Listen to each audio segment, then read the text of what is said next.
Okay, question ചോദിക്കാണ്. ഈ ഒരു സാധനം എല്ലാ അച്ചാറിലും ഇടും, പക്ഷെ ഇത് മാത്രം ആരും കഴിക്കാറില്ല. എല്ലാ അച്ചാറിലും ഇത് ഇടും, പക്ഷെ ഇത് മാത്രം ആരും കഴിക്കില്ല. അല്ല അല്ല, ഇത് അച്ചാറിന്റെ ഡബ്ബയൊക്കെ ഇല്ലേ, നമ്മുടെ അച്ചാറിന്റെ ഡബ്ബ, നമ്മൾ അച്ചാർ എടുക്കില്ലേ, അപ്പൊ ഈ അച്ചാറിന്റെ ഡബ്ബയിൽ ഈ സാധനം ഇടും, പക്ഷെ അല്ല, ഇത് മാത്രം ആരും കഴിക്കില്ല.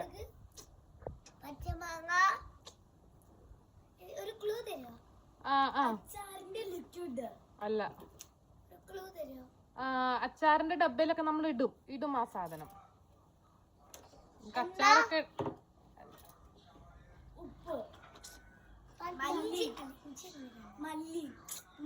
അല്ല, അച്ചാർ എടുക്കാൻ വേണ്ടിട്ടൊക്കെ നമ്മൾ യൂസ് ചെയ്യുന്ന സാധനമാണ്. അതെ, സ്പൂൺ. അച്ചാറിന്റെ എപ്പോഴും നമ്മൾ സ്പൂൺ ഇടില്ലേ, പക്ഷെ നമ്മൾ ആ ഒരു സ്പൂൺ കഴിക്കില്ലല്ലോ.